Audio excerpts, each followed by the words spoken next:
Très bien, les amis, bon jeudi, mais ne soyez pas trop heureux non plus, car l'équipe de relations publiques de Blake Lively vient d'introduire un nouveau terme dans le lexique. Ça s'appelle la positivité toxique.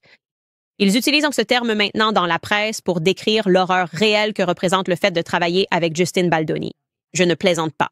Apparemment, il est positivement toxique. Alors, enfermez-le. Jetez la clé. On va en parler. En plus, les médias commencent à rattraper leur retard. Sur notre podcast, apparemment, on vous a dit il y a plus d'une semaine que Taylor Swift allait sûrement être assignée à comparaître. Tout le monde a ignoré ça. Et maintenant, tout à coup, ils présentent ça comme une information de dernière minute, comme une exclusivité. Bon, peu importe. Et puis, au cas où vous l'auriez manqué, j'ai pu rejoindre Theo Vaughn et Stephen A. Smith dans leurs émissions respectives. Et vous savez quoi? C'est vraiment génial. Je vous le dis, j'ai l'impression que tout le monde se rapproche un peu plus du centre et c'est une bonne chose pour notre pays. Mais certaines personnes vivent ces conversations d'une manière différente. Certaines personnes pensent que, je cite, « Satan est en marche ». Nous allons en discuter, venant du rédacteur en chef du Babylon Bee. Très bien, les amis, allons droit au but. Bienvenue à nouveau sur Candice.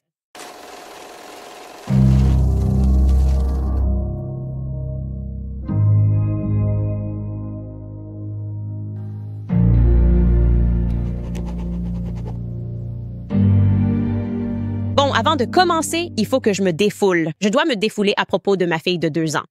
Dieu la bénisse, les amis. Elle a 2 ans et elle a une imagination débordante et cette imagination galope. Et parfois, elle galope quand son père et moi ne sommes pas là. Parfois, elle vient s'asseoir tout près de moi avec un visage vraiment triste et convaincant. Et elle me dit, « Tu sais, maman, les garçons à l'école ne sont pas très gentils avec moi. » Et là, je dois lui rappeler qu'elle ne va pas encore à l'école et qu'elle est à la maison à plein temps. Et elle nous a raconté toutes sortes de choses à propos de son frère. Donc, elle va dire que son frère est malade. Son frère va parfaitement bien, mais hier, elle est allée un peu plus loin, d'accord? Elle est allée au cours de danse classique et a dit aux autres enfants de 2 ans que son papa était en prison. D'accord, les amis? Je ne sais pas. Je ne sais pas comment gérer ça. Je ne sais pas comment gérer à quel point c'est drôle et comment lui expliquer pourquoi elle ne devrait pas dire ça. Et je ne sais pas d'où elle sort tout ça. Je suppose que ça vient de son grand frère qui a une obsession pour les policiers, la prison et les prisons. Bref, les amis, je cherche juste de l'aide ici en tant que maman. Aidez-moi à gérer ça. Et en parlant de tout petit, l'équipe de relations publiques de Blake Lively a imaginé sa prochaine attaque contre Justin Baldoni et c'est brillant. C'est exceptionnel. Il dépense clairement des sommes folles, comme nous l'avons appris, en utilisant d'anciens agents de la CIA qu'ils ont engagés pour convaincre le public que le vrai problème dans ce procès avec Justin Baldoni, c'est en fait qu'il est trop positif. Je dois vous dire qu'après avoir appris cela, lu les articles, lu l'enquête approfondie, je suis en fait prêt à changer de camp. Et donc, je veux vous montrer ça. Peut-être que vous allez ressentir exactement la même chose. Regardez ce titre dans le New York Post. C'est un vrai titre. Justin Baldoni, accusé de positivité toxique par d'anciens employés dans le cadre du procès intenté par Blake Lively. Et voici une citation directe. Cela semblait faux. Oh, ouais. Et cet article cite en fait un autre article qui a été présenté dans The LA. Ce sont eux qui ont fait le vrai travail, le travail de la CIA, vous savez, pour aller au fond des choses, de ce défaut très apparent dans le caractère de Justin Baldoni. Et je suis d'accord, parce que quand je regarde ces vidéos, je me dis que mon cousin est bien trop positif. C'est toxique, et je n'aurais jamais pensé que ce terme pourrait être utilisé pour dissuader le public contre quelqu'un. Et voici une citation de cet article. On peut lire, mais pour certains observateurs, ces gestes publics, comme se filmer en train de donner des vêtements à un sans-abri ou demander à ses employés de signer leurs emails avec la phrase « tant d'amour », cela semblait être de la mise en scène, destinée autant à se construire une image qu'à provoquer un véritable changement. Un employé déclare, hors enregistrement, je cite, « C'était une positivité constante, tout le temps. » Je dirais que c'était de la positivité toxique, a déclaré un ancien employé de Wayfarer. Ils poursuivent, je cite, « Je me méfie toujours un peu des personnes qui se présentent comme des perturbateurs du statu quo ou comme des gens bien, entre guillemets. » Ça semblait faux. Évidemment, puisque ce journaliste travaille sur un énorme article explosif à propos de quelqu'un qui est heureux ou qui affiche un visage heureux au travail, il a contacté Wayfair avec ses allégations. Et vous pouvez imaginer ce coup de téléphone. Vous arrivez en disant « Bonjour, je suis journaliste au LA Times et nous avons des employés qui commencent à parler de vous hors enregistrement. Et ils nous racontent des choses comme sur votre comportement au travail. Et nous entendons dire que votre bonheur semble faux. Qu'avez-vous à répondre à cela? » Voici ce qu'a répondu Wayfair. Ils ont déclaré, je cite, « Il n'y a jamais eu de plainte signalée concernant la culture d'entreprise ni de problème communiqué concernant les plateformes ou leurs fondateurs. » Si des consignes ont un jour été données aux employés sur la manière de rédiger leur correspondance écrite, c'était pour s'assurer que les activités des employés restent professionnelles et en accord avec l'éthique de l'entreprise. Wayfarer estime que la joie et la positivité sont l'essence d'un bon travail et ils maintiennent cette déclaration. Fin de citation. Je ne sais pas, les gars. C'est une sorte d'article à charge, non? Imaginez un monde où l'on peut signaler quelqu'un parce qu'il est trop gentil. Je ne sais pas comment le service RH va gérer ce genre de plainte. Je ne sais pas. J'ai quitté mon travail de 2 ans et je souffre d'anxiété. Je souffre d'anxiété parce que je repense à quel point ces employeurs étaient gentils. Ils étaient tout le temps tellement gentils et ça sonnait faux. Ouais, je veux être honnête. Je pense que 99% des gens sont faux au travail. C'est tout l'intérêt. Tu fais même semblant quand tu décroches le téléphone et que c'est ton patron. Tu fais « Allô? » Et puis si c'est ta sœur, tu fais « Hey, quoi de neuf? » Tu vois, c'est ça le truc. En fait, tu n'es pas censé amener toutes tes émotions au travail. En réalité, il te paie pour être faux. Je dois te dire quelque chose. En gros, je te paie pour ne pas ramener les traumatismes de ta vie. Tout le monde a des traumatismes. On n'a pas besoin que tu les amènes dans la pièce. Qu'est-ce qu'il est censé faire? Dire « Je viens de me disputer avec un ami et maintenant je suis en colère. » Et alors ils auraient ressenti, quoi, plus de tension? Non, ils se seraient plaints dans l'autre sens aussi. Ils se seraient plaints. Et donc, on en est maintenant à ce stade du procès. Ce qui montre à quel point ça doit être frustrant pour l'équipe d'anciens de la CIA de devoir dire « Trouvez-moi n'importe quoi sur lui. » Ils interrogent d'anciens employés et finalement, l'un d'eux dit « Tu sais quoi? Cet homme était tellement gentil que ça en faisait mal. » Justin Baldoni est tellement gentil que ça fait carrément mal. Ouais, le voilà. Regarde-moi ce monstre de gentillesse. Et je pense que c'est ça le problème quand on essaye de trouver des défauts à Justin Baldoni. On finit juste par avoir l'air vraiment idiot. Au fait, au cas où tu te poserais la question, je tiens vraiment à ce qu'on apprenne des choses dans ce podcast. Et je me suis dit, c'est quoi exactement la positivité toxique? Définitionnellement parlant, c'est quoi ce truc? Et je suis allée sur Google pour que vous n'ayez pas à le faire. Voici la définition directement tirée de Google. Il est dit que la positivité toxique est le fait de forcer une attitude optimiste, même quand on ressent des émotions négatives. Ouais, je fais ça avec mes tout petits, je fais ça avec mon mari. J'appellerais ça compartimenté. Donc, si quelque chose te contrarie, tu ne le reportes pas sur quelqu'un d'autre. Et apparemment, c'est problématique. Donc, si quelqu'un dans ta vie agit gentiment alors que tu sais que tout n'est pas parfait pour lui, ou qu'il vient peut-être de raccrocher après un appel difficile, mais qu'il garde le sourire, toi aussi, tu pourrais peut-être porter plainte. J'en veux juste une de celles-là, des vieilles pubs à l'ancienne. Avez-vous récemment eu un accident de voiture? Avez-vous récemment eu un employé qui garde toujours son calme et qui est toujours aimable avec vous chaque jour? Vous pourriez avoir droit à de l'argent. Appelez Candace, 1-800-Candace. Bon, bref, assez parlé de ça. Retour dans la salle d'audience. Nous vous avions laissé alors que leurs équipes juridiques respectives se disputaient l'ordonnance de protection. Nous avons déjà largement couvert ce sujet, mais ce à quoi cela se résume, c'est de savoir si le juge est prêt à limiter l'affaire à une ordonnance de protection standard pour tous les messages textes et emails reçus dans le cadre des assignations, ce à quoi les deux parties ont déjà consenti. Ou s'il va émettre une ordonnance de protection AEO, c'est-à-dire Attorney's Eyes Only, réservée aux avocats, ce qui, à bien des égards, signifierait que le juge Lehman se retirerait lui-même. En tant que juge pour décider à quoi le public devrait avoir accès, n'est-ce pas? Cela permettrait aux avocats respectifs de retirer ce pouvoir au juge, car ils pourraient simplement classer ce qu'ils veulent en AEO. C'est-à-dire que seuls les avocats seraient autorisés à voir ces documents. Et vous ne pouvez même pas le montrer à Justin Baldoni. Vous ne pouvez pas le montrer à Blake Lively. Et nous pouvons simplement classer n'importe quel document que nous voulons en AEO. Et j'ai, je pense, assez justement appelé cela la clause de protection Taylor Swift, n'est-ce pas? Eh bien, le juge Lehman, bien qu'il n'ait pas encore rendu de décision finale dans cette affaire, s'est exprimé et a évalué avec précision la nature exacte de ce dossier. Il appelle cela une guerre entre agences de relations publiques. Il n'y a aucune substance ici, à mon avis. Il n'y a aucune agression ici, à mon avis. C'est un vilain jeu de relations publiques qui a commencé, selon moi, lorsque Ryan Reynolds et Blake Lively ont collaboré avec le New York Times pour faire croire qu'ils étaient victimes du fait que Justin Baldoni ne voulait pas céder son film. Donc, ce matin, les équipes juridiques se sont réunies virtuellement lors d'une audience et cette audience était ouverte au public. Il n'était pas permis au public d'enregistrer l'audience, donc nous n'avons pas d'audio à vous faire écouter, mais nous pouvons simplement résumer ce qui s'est passé. L'équipe de Blake a soutenu, je cite, qu'il y a 100 millions de raisons. Oh, ce n'est pas du tout de l'hyperbole. Il y a 100 millions de raisons pour que ces partis divulguent des informations, car la valeur en termes de relations publiques est supérieure au respect des ordonnances du tribunal. Fin de citation. D'accord, donc ils disent en gros que s'ils peuvent accéder à tout cela, ils pourraient le divulguer au public et qu'on ne peut pas leur faire confiance pour simplement respecter l'ordonnance de protection standard. Son équipe a également soutenu qu'il y a, je cite, un risque important de préjudice irréparable si des conversations marginales avec des personnalités de haut niveau, sans rapport avec l'affaire, tombaient entre de mauvaises mains. D'accord. On parle évidemment clairement de Taylor Swift. On parle de célébrité, n'est-ce pas? Et ça, c'est stupéfiant pour moi. C'est absolument incroyable pour moi qu'ils avancent un tel argument tout en essayant de faire croire qu'ils n'ont aucun pouvoir. Ils plaident en faveur du pouvoir, n'est-ce pas? C'est comme si on disait « Nous devrions être une exception ici parce que nous ne traitons pas avec des gens ordinaires, mais avec des personnes vraiment riches et célèbres, votre honneur. » Et donc Brian Friedman revient et il a l'air d'être le profane dans cette affaire.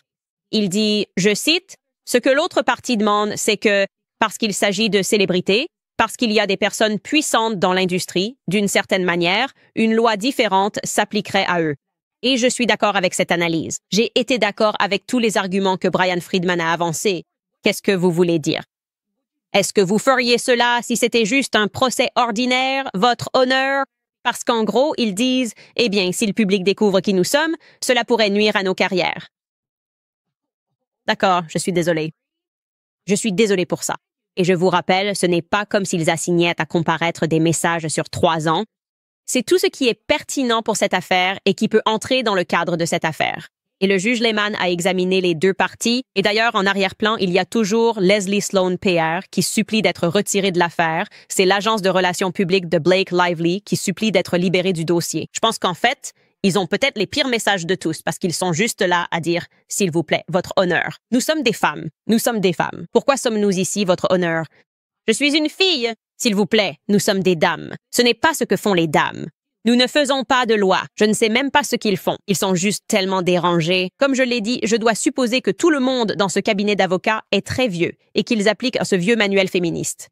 Ils disent « On ne se soucie pas de vous ni de votre sexe. Nous voulons découvrir la vérité sur ce procès. » Donc le juge Lehman est revenu avec tous ses arguments qui allaient dans un sens puis dans l'autre. Et il a dit ceci. Il a déclaré, je cite, « Une grande partie de ces informations deviendront publiques au fur et à mesure de l'avancement de l'affaire. Par exemple, dans les requêtes en jugement sommaire et, bien sûr, lors du procès. » Il a dit tout cela vers la fin de l'audience. Et puis il a déclaré, je cite, « Il existe un intérêt public quant à la manière dont les tribunaux sont utilisés que la Cour doit respecter. » Et ce qui est intéressant, c'est qu'il dit en substance qu'il s'agit déjà d'un procès très public et que vous pouvez suivre ce qui se passe. Évidemment, il voit les podcasteurs, les utilisateurs de TikTok, la presse qui suit cette affaire, et il reconnaît que la façon dont il se comporte a des répercussions plus larges. Les gens penseront que le tribunal est corrompu. Si vous savez, j'accorde certaines choses que je n'accorderais pas normalement. Et le simple fait qu'ils le reconnaissent, je trouve cela assez honorable. Comme dire, nous ne pouvons tout simplement pas être corrompus. Nous sommes un tribunal et nous devons agir de manière à ce que le tribunal soit réellement respecté. Et ces dernières années, je dirais que les tribunaux ont perdu beaucoup de respect à cause de la façon dont ils ont traité certaines affaires que les gens ont jugées exceptionnelles. Donc je pense qu'il est important qu'il exprime cela. Quoi qu'il en soit, la presse dans cette affaire, et je tiens à le dire, je meurs d'envie de savoir ce qu'il y a dans ces messages avec Taylor Swift. C'est fou pour moi de voir jusqu'où ils vont pour protéger ces messages, comme si cela indiquait qu'il y a quelque chose de bien plus sombre à mon avis. Et encore une fois, j'ai fait tout un fil ce week-end où, en gros, je vous ouvrais mon cœur, ou même pas vraiment. Je vous révélais simplement que beaucoup de choses à Hollywood ne sont pas ce qu'elles semblent être. Et je le sais. Et malheureusement ou heureusement, vous savez, j'ai été amie avec beaucoup de gens, beaucoup de personnes influentes à Hollywood. Par exemple, il est absolument vrai à 1000% qu'il existe de fausses relations et des compromis. J'en ai parlé sur mon Instagram, c'est-à-dire qu'il y a des gens qui sortent avec d'autres personnes parce qu'ils veulent cacher le fait qu'ils sont gays. Ça arrive à 1000%. Ces relations de façade qui sont organisées par des agences. Et ce n'est pas parce qu'ils pensent que Hollywood n'est pas accueillant envers les personnes LGBTQ. Si vous faites partie de mon club de lecture, nous allons bientôt lire le prochain livre qui est Hollywood Babylon et qui parle de la fondation d'Hollywood. Hollywood a toujours été extrêmement gay, lesbien, avec des couples lavandes, des hommes gays épousant des femmes lesbiennes pour cacher leur homosexualité ou leur lesbianisme, alors qu'ils commençaient à influencer la culture. C'est un livre fascinant écrit par Kenneth Anger. On y arrivera? Mais les raisons pour lesquelles ils cachent ces relations aujourd'hui ne sont pas dues à la peur de faire leur coming out. Nous ne sommes plus dans les années 1970. Mais c'est parce qu'ils craignent l'impact que cela pourrait avoir sur leur carrière. C'est-à-dire que si vous incarnez un homme viril d'une certaine manière, il faut convaincre le public que cette interprétation est authentique, n'est-ce pas? Et si vous saviez, en fait, attendez une seconde, ce type est en réalité assez efféminé et il est marié à un autre homme, ce rôle ne fonctionnerait pas pour vous. Comme lorsque vous êtes au théâtre, vous voulez être convaincu par le personnage. Par exemple, je ne sais pas, Bradley Cooper était l'alcoolique le plus convaincant que j'ai jamais vu quand je l'ai vu dans ce film avec Lady Gaga qui est A Star is Born. Et si vous en savez trop sur la vie personnelle de quelqu'un ou si cela change les choses, si je savais que Bradley Cooper était en fait marié à un homme et plutôt efféminé, peut-être que je me dirais, je ne sais pas vraiment si je crois à ce rôle de lui et Lady Gaga ensemble. C'est un peu la raison pour laquelle ils mettent en place ces relations de façade dites lavandes. Ou alors il y a une montée en gamme. Donc vous avez quelqu'un comme... Je veux dire Harry Emmanuel chez WME. Il a un client qui vient d'arriver dans son agence et qui a besoin d'une relation publique pour le mettre en avant, ce qui lui permettra d'obtenir beaucoup plus de contrats de sponsoring. C'est simplement un atout qu'il essaie de valoriser afin de pouvoir le vendre plus cher, ce qui n'est rien d'autre que du business. Et puis, il a quelqu'un qui a un pouvoir de superstar comme Taylor Swift, qui est peut-être prête à accepter cette relation parce que, je ne sais pas, il y a un nouvel album qui va sortir. Les gens ont encore plus envie de l'écouter. Donc, c'est ce genre d'échanges qui se font. Et j'en parlais sur mon Instagram ce week-end parce que beaucoup d'entre vous m'ont envoyé des mails à propos de Jake Gyllenhaal. Et c'est quelque chose de bien connu. Comment savais-tu ce qui s'était passé entre Ryan et Jake? Et c'est bien connu à Hollywood que c'était simplement une relation qui s'est terminée entre eux deux. Il n'y avait rien d'autre que ça. Il y a beaucoup de personnes bisexuelles à Hollywood, ça ne veut rien dire. Je ne peux pas dire quelle est sa véritable sexualité. Mais c'est intéressant parce que je me demande si, dans cette urgence à protéger les messages de Taylor Swift et de Blake Lively, il pourrait y avoir quelque chose concernant la dynamique des relations dont ils craignent que le public ne découvre, ce qui pourrait vraiment porter un coup très important. N'oubliez pas, soi-disant, elle est censée être avec Joe Alwyn. Cette relation se termine. Elle arrive. Elle est avec Blake Lively. Peut-être qu'on va découvrir quelque chose sur la nature de la relation entre Blake Lively et Ryan Reynolds ou entre Blake Lively et Taylor Swift. Tu sais quelle est la véritable nature de Taylor Swift? Personne ne sait vraiment parce qu'elle est une marque. Tu sais, elle sortait avec Jake Gyllenhaal. Et qu'est-ce que c'est? Personne ne sait vraiment quelle est la nature de tout ça. Et si tu découvrais que tout ce qu'il y a entre elle et Travis Kelce était faux, comment cela changerait-il ta façon de croire ou ta manière de voir Taylor Swift?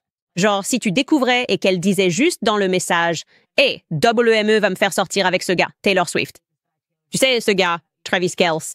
Genre, tu veux aller à ses matchs ou peu importe? En fait, il sort avec un autre gars. Mais je dis juste que c'est un scénario qui pourrait arriver. Comment le public réagirait-il à ça? C'est ça, selon moi, qui est vraiment en jeu ici. Il y a quelque chose de gros, de très, très gros dans ce message. C'est pour ça qu'il demande cette protection extraordinaire. De toute façon, la presse a été essentiellement derrière nous sur tous ces développements. Ils agissent comme la fille dans Mean Girls. Tu te souviens de Karen Smith? La voilà. Salut, c'est Karen Smith. Il fait 20 degrés et il y a 30% de chances qu'il pleuve déjà. Ouais. C'est exactement ce que ça donne si tu écoutes mon podcast puis que tu lis la presse parce qu'on a couvert tout ça. On vous a présenté tous les acteurs, on vous a expliqué exactement ce qui se passe. Et puis la presse fait genre « Oh mon Dieu, exclusivité, une semaine plus tard, Taylor Swift est assignée à comparaître. » C'est ce que rapporte le Daily Mail. Regardez ça. Ils mettent carrément « exclusif ». Nouveau rebondissement sensationnel. Taylor Swift va être assignée à comparaître dans la bataille judiciaire entre Blake Lively et Justin Baldi et risque d'être interrogée sous serment, révèle un informateur. Ouais, ça c'est d'un podcast d'il y a 10 jours. Est-ce que je suis l'informateur? Je ne sais pas. Et oui, Ils reconnaissent qu'elle va être interrogée sous serment dans le cadre de cette affaire et qu'une source proche de la situation confirme qu'un groupe de témoins potentiels, comprenant des dépositions à venir pour témoigner, inclut Taylor Swift ainsi que les co-stars de It Ends With Us, Jenny Slate et Isabella Ferrer, ainsi que le personnel de l'agence de talent WME qui représente Lively et des cadres de Sony. Exclusif. Encore une fois, si vous écoutez ce podcast, vous aurez ces informations exclusives bien plus tôt. Bref, pour conclure, je veux vous dire quelle est ma prédiction. Ma prédiction, c'est que si le juge Lehman revient et refuse la demande de restriction uniquement pour les avocats, alors cela va pousser l'affaire vers un règlement à l'amiable. Actuellement, il n'y a eu aucune discussion de règlement parce que les deux parties estiment que c'est prématuré. Et techniquement, c'est prématuré. Parce que si vous avez un juge prêt à vous laisser simplement écrire AEO sur tout, pourquoi ne pas aller au procès? Il n'y a aucun risque. Et au moins, vous pourriez sauver la face et dire « Oh, j'ai toujours pensé que j'allais gagner. Je suis choqué par cette décision. » Qui sait quelle est leur stratégie? De toute façon, ça va leur porter préjudice. Mais je pense que si un juge revient en disant non à l'AEO, alors ils vont régler l'affaire. Et ce sera la fin du procès. Il se terminera par un règlement et des déclarations des deux parties. Mais nous verrons bien, mon ami. Très bien, ne partez pas, car nous allons recevoir Theo Vaughn dans un instant. J'ai eu un entretien intense et profond avec Theo Vaughn, et je sais que beaucoup d'entre vous l'ont regardé. Je vais vous montrer quelques-uns de mes passages préférés. D'abord, je veux rappeler Preborn. Vous savez combien j'aime cette organisation, car je sais que Planned Parenthood dépense des millions pour cibler les femmes vulnérables et faire croire que la pilule abortive est une solution facile. J'ai été avec ces jeunes femmes qui ont subi des avortements ou ont utilisé la pilule, et il y a une dévastation qui s'ensuit. J'ai déjà été à l'université, il y a de la douleur, des regrets et la réalité que l'on met fin à une vie. Et c'est pour cela que Preborn intervient. Grâce à une technologie innovante, ils atteignent les femmes déterminées à avorter avant qu'elles ne prennent cette pilule, avant qu'il ne soit trop tard. Et en fait, à ce jour, le réseau de cliniques de Preborn a sauvé plus de 300 000 vies et ils ont vu plus de 90 000 femmes venir à Christ, ce qui est incroyable. Et cela ne s'arrête pas là. Le réseau de cliniques de Preborn accompagne ces mamans à chaque étape par la suite en offrant des conseils, des fournitures de maternité et le soutien dont elles ont besoin pour choisir la vie. Mais ils ne peuvent pas le faire sans nous. 28 $ suffisent pour financer une échographie à une femme en crise. C'est tout. 28 $ pour l'aider à voir son bébé et choisir la vie. Pour faire un don, composez le dièse 250 et dites « bébé ». Encore une fois, c'est dièse. 250 traits d'union B&B, ou vous pouvez faire un don en toute sécurité sur preborn.com/Candice. C'est preborn.com/Candice. Et en parlant de santé, la Wellness Company, si vous ressentez de la fatigue, des ballonnements ou des troubles de la concentration, ou même un brain frog au lieu d'un brain fog, vos problèmes de santé pourraient être causés par un ennemi invisible, car il pourrait s'agir de parasites. Les parasites pourraient bien être la véritable cause de tous ces problèmes. Donc, si vous n'avez jamais fait de recherche sur les cures antiparasitaires, vous devriez vraiment le faire. Il y a l'Ivor et le Benzadol qui sont deux puissants antipathogènes. Ce qui est encore plus fascinant, c'est que ces médicaments sont fréquemment utilisés en oncologie pour traiter les patients atteints de cancer. Ils possèdent des propriétés antipathogènes qui freinent la croissance des envahisseurs nuisibles et ont même le potentiel de ralentir la croissance cellulaire anormale. Saviez-vous que 60 millions d'Américains ont des parasites? Ils envahissent secrètement votre corps, causent des ravages dans votre intestin, votre niveau d'énergie et même votre cerveau. Et le système médical traditionnel ne veut pas que vous pensiez à cela, car une bonne cure peut vraiment changer votre vie. Eh bien, la Wellness Company a une solution pour vous. Comme je l'ai dit, il s'agit d'ivermectine associée à un bendazole, une solution antiparasitaire approuvée par la FDA, désormais combinée en une seule cure. Il vous suffit de remplir un court formulaire médical pour recevoir votre approvisionnement gratuit de 3 mois. La Wellness Company rend des médicaments difficiles à obtenir accessibles numériquement afin que vous puissiez vivre votre meilleure vie. Alors, rendez-vous sur twc.health/Candice et utilisez le code Candice pour économiser 90 $ et bénéficier de la livraison gratuite. Purifiez votre corps dès aujourd'hui sur twc.health/Candice et utilisez le code Candice. Très bien, les amis. En fait, j'étais en ligne avec un journaliste ce matin. Vous savez, je fais pas mal de presse et de rencontres avec des personnes intéressées par divers sujets et je pense que ça s'est plutôt bien passé. C'était pour le Wall Street Journal, une journaliste. Et ça ressemblait à une interview tout à fait normale. J'ai presque peur de le dire. Bref, elle s'intéressait simplement à la transition vers le monde du podcast et me demandait mon avis sur ce qui contribue à l'essor du podcasting. Et nous avons beaucoup parlé du fait qu'aujourd'hui, on voit de plus en plus de gens se rapprocher du centre. Je pense que c'est le principal changement. Et je pense aussi, évidemment, que cette perte de confiance dans les médias traditionnels a été bénéfique et que les gens peuvent désormais accéder directement à la source plutôt que d'entendre quelqu'un leur rapporter ce que cette personne dit. Et il n'y a pas de meilleur exemple de cela que le fait que j'ai rejoint Theo Von. Il est absolument hilarant. Je crois que je ne t'ai montré qu'un seul de ses extraits auparavant, mais j'ai fait une interview longue avec lui. Et je dois absolument vous montrer ce montage de mes moments préférés avec lui. Nous avons parlé du fait que mon mari est britannique, nous avons discuté de l'effet Mandela. Si vous ne connaissez pas, c'est essentiellement le fait que nous avons tous le même souvenir de quelque chose, mais on nous dit que ça n'a jamais existé, comme Fruit of the Loom. Apparemment, il n'y a jamais eu de corne d'abondance. Et je vous assure, il y en avait une. Il y en avait une à 100%. Et maintenant, il n'y en avait pas sur Fruit of the Loom, mais il y en avait une. Bref, Theo Vonda et moi discutions de tous ces sujets. Écoutez ça. Ce serait génial si ta clim ou quoi pouvait avoir un mode Caraïbes ou quelque chose comme ça. Et tu pourrais le régler et soudain, de la super musique se mettrait à jouer. Ce serait juste parfait. Et puis, il y a un type qui essaye de te faire jouer à des jeux d'argent à l'étranger. Tout à coup, tu te demandes, quelle est cette température? Je pense que tous les Britanniques sont toujours en train d'écrire des lettres de guerre et tout ça. Je les imagine toujours comme ça. Ils regardent par la fenêtre et écrivent sur la guerre les uns aux autres. C'est ce que fait mon mari toute la journée. Bien sûr, oui. Et même Paddington Bear, leur ours, a un manteau. Il n'est même pas... Tu vois, nos ours à nous sont nus. Tu vois ce que je veux dire? Je ne dis pas que c'est comme ça qu'il faut faire. Mais si tu cherches rapidement un ours en peluche américain... Laisse-moi voir ce salaud torse nu. Paddington Bear, c'est un vrai ours. Ouais, là, certains de ceux-là sont clairement des ours plutôt de droite. Montre-moi un ours en peluche politiquement neutre. Un fascinator, c'est un chapeau? Ça s'appelle un fascinator. Ce que tu portes au mariage, ça s'appelle des fascinators, pas des chapeaux. Et il y a une différence. Amène-le. Fascinateur. Ouais. Je veux le voir les plaies aussi parce que c'est encore... Il ressemble à un super-héros gay en quelque sorte. C'est ce que je ressens. Oh, merde.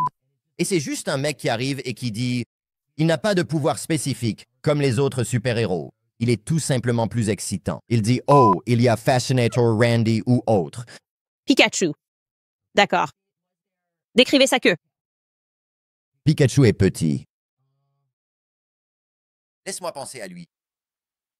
Oh mon Dieu, il est méchant. Il avait une petite queue courte. Cette dame s'est moquée de moi quand je suis tombé de cette chaise lors de l'investiture. Elle dit « Oh, oh !» Comme je l'avais fait. Comme si j'étais un pet sorti d'elle. Oh, regarde, c'est dégoûtant. Cette chose de l'entrepont qui est montée ici d'une manière ou d'une autre. Cette chose qui n'aurait jamais eu de place dans un canot de sauvetage sur le Titanic. Il est vraiment hilarant. Il est vraiment très drôle. J'ai ri pendant la majeure partie de l'interview. Au fait, j'adore que les gens du chat en direct se disputent juste à propos de Fruit of the Loom. C'est exact. Tous ceux qui disent qu'il y en avait vraiment un. Oui, nous avons tellement raison. Nous sommes prêts à faire la guerre pour cette question. Ma théorie, c'est qu'on vit juste dans une matrice et qu'ils sont en train de supprimer des fichiers. Je l'ai décrit comme s'il y avait probablement un stagiaire qui a accidentellement appuyé sur le mauvais bouton et que nous ne sommes tous qu'un programme informatique. Et puis, ils ont juste supprimé accidentellement l'épi de maïs. Tu te dis, oh non, maintenant, les millénials vont avoir un souvenir différent de celui de la génération Z. Et la génération Z dit qu'il n'y en a jamais eu. Et nous ont dit, non, il y en avait vraiment un. Fruit of the Loom, un petit peu, allez, soyons honnêtes. Et aussi, c'est quoi le problème de Theo Von avec Pikachu? Pourquoi a-t-il traité Pikachu de dégoûtant? Personne dans toute l'histoire du monde n'a jamais traité Pikachu de dégoûtant. Et je pense qu'on a besoin d'explorer un peu plus ce qui s'est passé entre lui et Pikachu, si c'était un incident quand il collectionnait des cartes, peu importe. Conversation fantastique, c'est vraiment amusant. Mais on a aussi parlé de certains sujets sur lesquels on est d'accord et évidemment on a des opinions politiques différentes. Et l'un des grands avantages de pouvoir animer son propre podcast, c'est que les gens peuvent venir directement à vous. Et donc, ces sortes de caricatures qu'ils construisent de nous, à gauche ou à droite, ne tiennent tout simplement pas la route quand les gens peuvent accéder directement à l'information. Une chose qu'ils ont toujours essayé de faire croire, c'est que je suis d'accord avec Trump sur tout. Je ne le suis pas. Et si vous écoutez vraiment mon podcast, je ne suis pas toujours d'accord avec les républicains sur certains sujets. Je suis simplement conservateur et la plupart de mes valeurs correspondent à celles du Parti républicain. Évidemment, et en tant que chrétien, la plupart de mes valeurs correspondent à celles du Parti républicain. Et donc, nous avons pu nous accorder sur un point avec lequel nous étions tous les deux en désaccord concernant ce que Trump a fait ou a dit récemment à propos de Gaza. Voici donc cette partie de la conversation.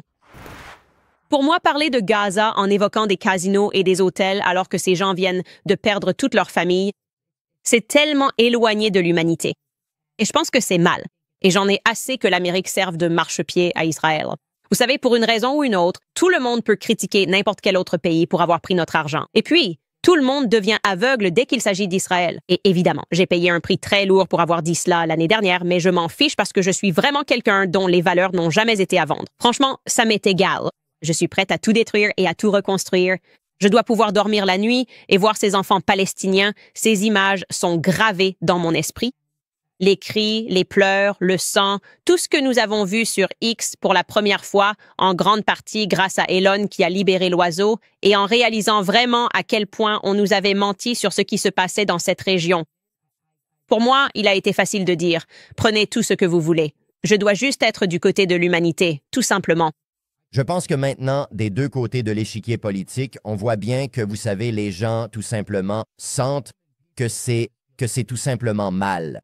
Bien sûr. Ce qui s'est passé est mal. Voilà. Il y a probablement un an, les gens avaient même peur de dire ça.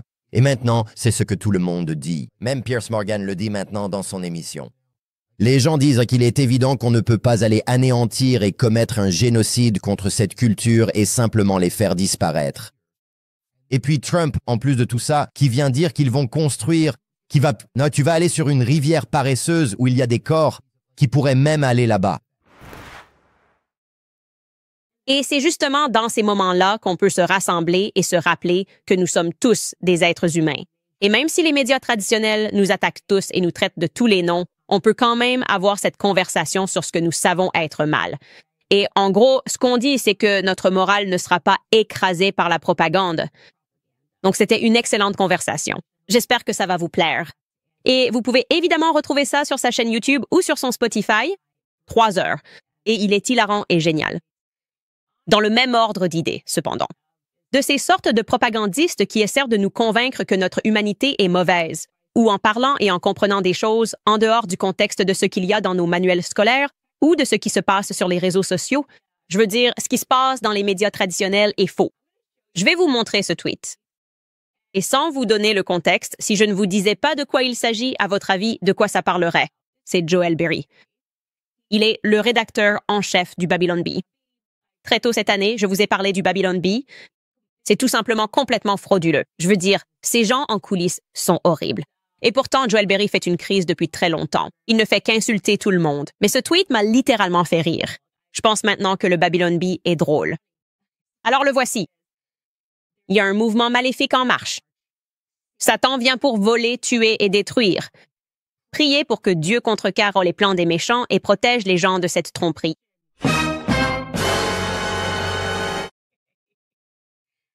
Vous vous demandez, de quoi parle-t-il? Ça doit vraiment être grave. Il doit y avoir eu plein de morts. Voici le tweet complet, les amis. Je vais vous montrer. Il parlait d'Ian Carroll qui passe chez Joe Rogan. Il parle de liberté d'expression. Ian Carroll, si vous ne le connaissez pas, il est sur TikTok depuis environ 2 ans. Au début, il parcourait simplement les rayons des supermarchés et parlait des entreprises qui possèdent tous les produits alimentaires et des ingrédients qu'ils contiennent. Et il s'est constitué une solide communauté grâce à ses TikTok d'enquête, à la fois ludiques et informatifs, du genre. Et il a un peu attiré mon attention l'année dernière. Et puis, il a vraiment explosé quand il a eu cet échange avec Elon Musk. Je dirais que c'est à ce moment-là qu'il a franchi le cap du 1 million d'abonnés, d'il y a quelques mois. Et ensuite, Joe Rogan l'a invité à venir sur sa plateforme, et c'était une discussion vraiment passionnante. Il parlait de sujets concrets. OK, MKUltra, si vous lisez le livre Chaos et que vous faites partie du club de lecture, vous savez que c'est un véritable programme gouvernemental déclassifié. La majorité des dossiers ont été détruits et justes. Rien que les dossiers auxquels nous avons accès sont terrifiants à propos des expériences et du lavage de cerveau qui ont été pratiqués sur des gens. Ils ont aussi parlé d'Epstein, des raisons pour lesquelles les dossiers ne sont pas rendus publics, et de ce que l'on peut déduire de ce que nous savons déjà sur Epstein à travers son réseau de contacts.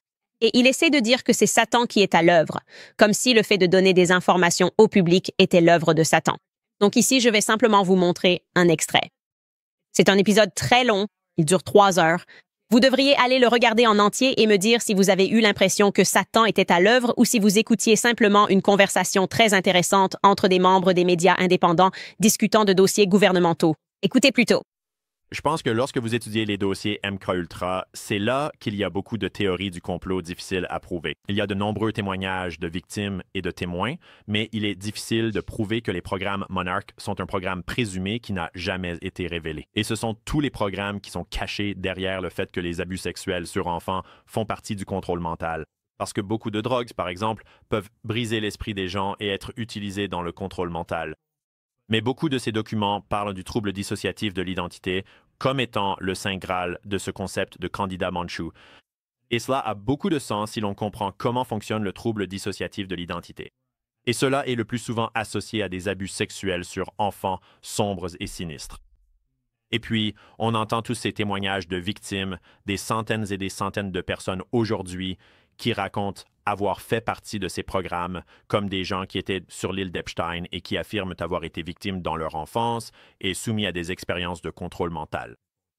Associés à des abus sexuels sur enfants, c'est juste tellement difficile à croire que des gens puissent être aussi mauvais, mais ils l'ont été tout au long de l'histoire. C'est pour ça que c'est étrange. On regarde en arrière à l'époque victorienne où on repense à, vous savez, l'amour entre hommes et garçons à l'époque de Socrate et on se dit, c'était à cette époque-là, on a évolué. Oui, mais quand ils ont identifié des aspects spécifiques d'un passé traumatique qu'ils peuvent exploiter, ces victimes particulières de traumatismes infantiles, et qu'ils les prennent pour en faire des armes. C'est tellement fou. Mais c'est un atout, non? Si tu as quelqu'un d'aussi fou, tu peux lui parler, le pousser à faire des choses, lui donner de l'acide et l'amener au niveau de Sirhan ou peu importe ce qu'ils ont fait à Jack Ruby. Donc, c'est comme si Satan était en marche et nous découvrons ce que nos gouvernements ont fait. Et je pense que c'est l'occasion parfaite de vous dire, en écoutant cela, évidemment, pour ceux d'entre vous qui se sont beaucoup investis dans la série Devenir Brigitte, tout ce qu'il décrit en termes d'abus durant l'enfance et l'idée que l'on puisse transformer quelqu'un en arme. Ce sont tous des concepts qui sont apparus dans notre série Devenir Brigitte, alors que nous avons vu les médias vous mentir complètement sur tout ce qui concerne Brigitte Macron et Emmanuel Macron. Et à la suite de cela, c'est complètement fou. J'ai appris qu'Emmanuel Macron a engagé une agence de gestion de crise aux États-Unis. Cette agence de gestion de crise a des connexions chez TikTok. En une journée, les 4 extraits de la série Devenir Brigitte que nous avions publiés sur TikTok ont tous été signalés et mon compte risque maintenant d'être banni. D'accord? Tout cela s'est passé la semaine dernière. C'était complètement fou. Et nous sommes en train de gérer cela.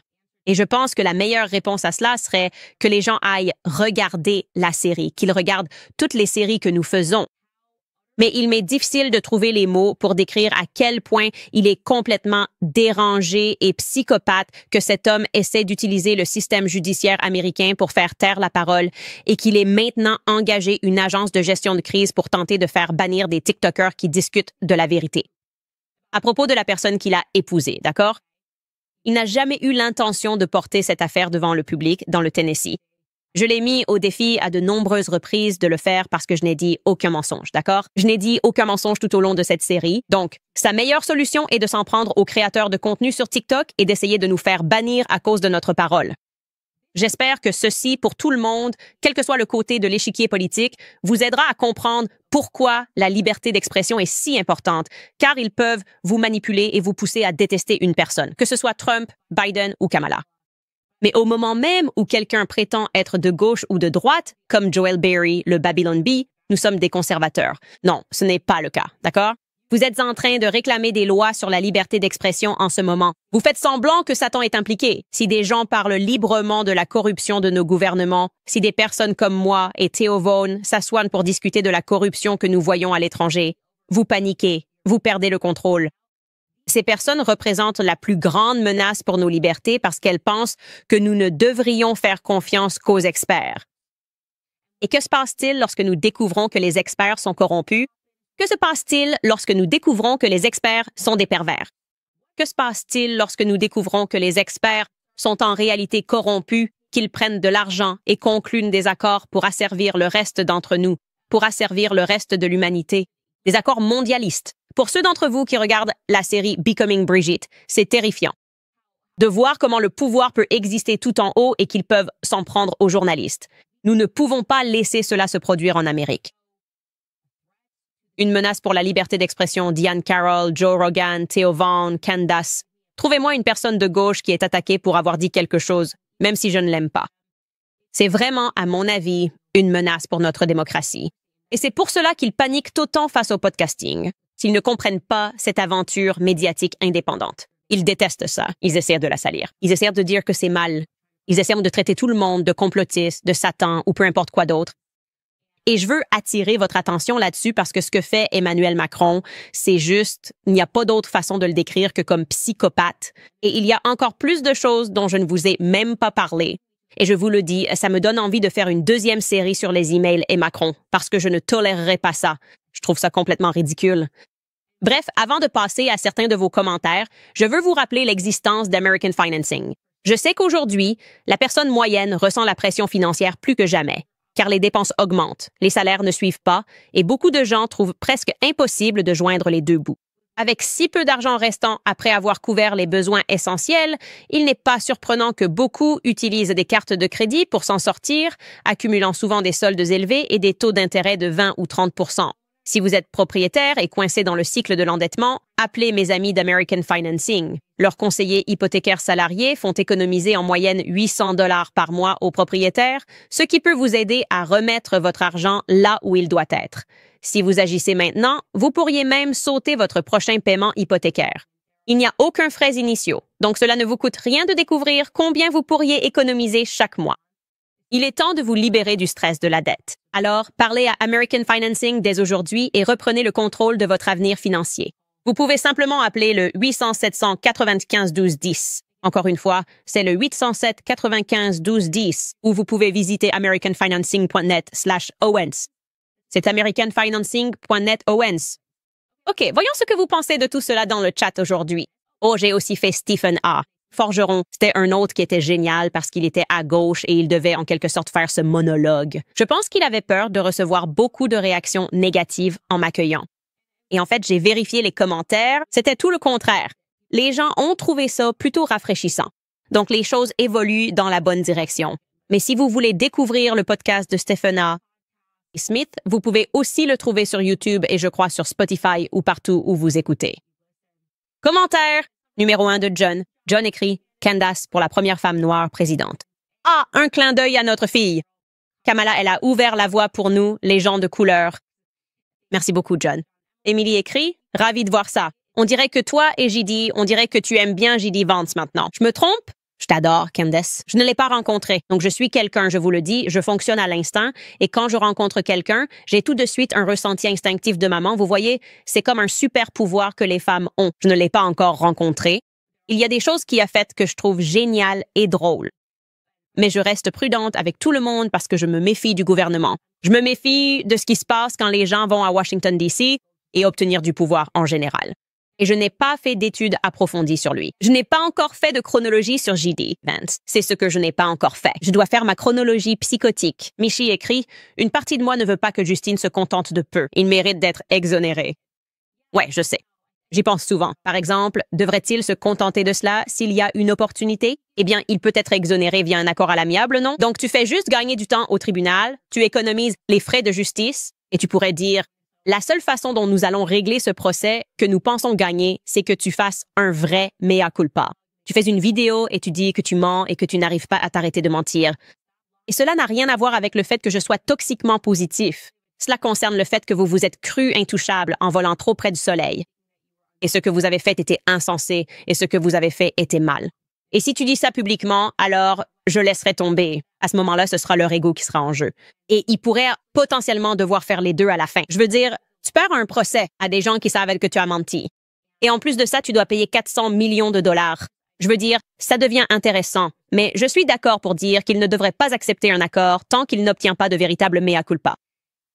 C'est Archie qui écrit « S'il te plaît, n'arrête pas de faire des interviews avec ces podcasts indépendants. C'est vraiment génial de te voir dans ton élément, dans l'espace de quelqu'un d'autre, et de montrer aux gens qui t'es vraiment plutôt que ce que les médias disent de toi. J'en ai d'autres qui arrivent bientôt. Ne vous inquiétez pas, les gars. J'évite de beaucoup voyager maintenant parce que j'ai tellement d'enfants et que ça ne vaut tout simplement pas la peine d'être sur la route. Donc, j'ai découvert que Théo était en fait mon voisin. Un voisin terrible. Il ne m'a jamais proposé une tasse de rien, pas même du sucre. Je n'en savais rien. J'étais là, waouh, tu habites ici? C'est dingue. Je pourrais faire des blagues à Théo si je veux, juste pour que vous le sachiez.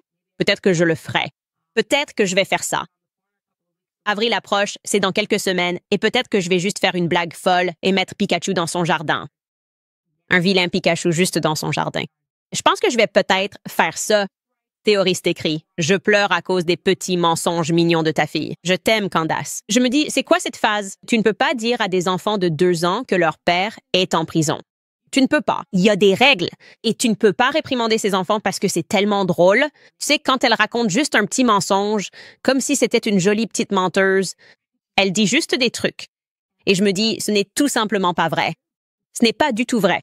Et elle me dit qu'elle a oublié son maquillage. Je lui dis, tu n'as pas de maquillage. On ne va pas faire demi-tour en voiture. Tu n'as pas de maquillage. On va juste au marché fermier, ma grande. Bref, apparemment, Stephen Smith a écrit que le monologue de clôture d'hier était incroyable. N'essaie même pas de la défier. Tu ferais mieux de savoir de quoi tu parles quand tu t'adresses à elle. Elle ne va nulle part. J'apprécie vraiment ça. Comme vous l'avez appris lors de notre rencontre, j'ai toujours été un fan de Stephen A. Forgeron? J'avais l'habitude de regarder First Take tous les matins quand j'étais juste un jeune homme d'une 20aine d'années. Et oui, c'était génial. Lui et Skip Bayless.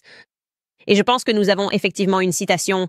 Mon producteur écrit que nous avons en fait un extrait de 45 secondes de son monologue. Alors on peut regarder ça maintenant. Elle est vive comme l'éclair, et vous feriez bien de l'être aussi si vous voulez vous mesurer à elle. Parce que, mesdames et messieurs, que cela vous plaise ou non, Candace Owens, elle ne va nulle part. Même quand vous pensiez qu'elle était partie, elle est là. Numéro 8 sur la liste des podcasts de Spotify et elle grimpe. Et elle est dans la trentaine, elle ne va pas disparaître. Peu importe ce que certains d'entre vous souhaitent, elle ne va pas disparaître. Faites avec. Sinon, j'ai vraiment l'impression qu'elle vous y obligera. Tu sais ce que c'était? On aurait dit de la positivité toxique. Laisse-moi revenir à ma définition parce que ça sonnait comme s'il était toxiquement positif à mon sujet. Oh, d'accord. Une pratique qui consiste à forcer un optimiste. Même quand on s'attend à des émotions négatives. Oui, c'était bien ça. Je vais déposer une plainte contre Stephen A. Smith pour positivité toxique. Je vais demander au Hollywood Reporter d'écrire ça. Quoi qu'il en soit, j'apprécie vraiment ça, Stephen A. Forgeron. En fait, non, j'ai raté cette fin-là. Alors, merci beaucoup d'avoir dit ça. Et on a vraiment l'impression d'avoir gagné. À bien des égards, cela va à l'encontre du récit que les médias grand public font à mon sujet. Je ne partirai certainement pas. Et parce que j'aime ce que je fais. J'adore parler avec vous tous les jours. J'aime entendre quelles sont vos idées. J'aime voir ce qui vous intéresse. J'aime apprendre de vous. J'aime aussi avoir tort, corriger quelque chose et revenir vers vous. On a vraiment l'impression d'être dans une relation toxiquement positive, moi et mes auditeurs de podcast. Et sur ce, les amis, on se retrouve demain. On reprendra directement la série sur Harvey. Cette fois, on va s'intéresser à Jessica Mann qui l'a fait condamner à 3 ans à New York. Maintenant, si vous n'êtes pas à jour là-dessus, allez-y, c'est fascinant de comprendre exactement ce que le juge Lehman allègue ou sous-entend ici, à savoir qu'il y a une perte de confiance dans le système judiciaire et que les gens ne sont pas traités de la même façon. Et malheureusement pour ceux qui sont écœurés par Harvey Weinstein, il a clairement été traité différemment au tribunal parce qu'il y avait manifestement quelqu'un de bien plus puissant que lui dans l'ombre, je pense, qui a peut-être tout orchestré, et un juge terriblement corrompu, c'est ce que je dirais. Quoi qu'il en soit, on se retrouve demain. Et en attendant, si vous souhaitez aller sur CandaceOwens.com, vous pouvez acheter notre livre, soutenir notre indépendance afin que nous n'ayons pas à dépendre de YouTube lorsque nous sommes démonétisés. Nous ne sommes pas démonétisés en ce moment, mais nous l'avons été pendant très longtemps. Je vous aime, mucho. On se retrouve à ce moment-là. Merci.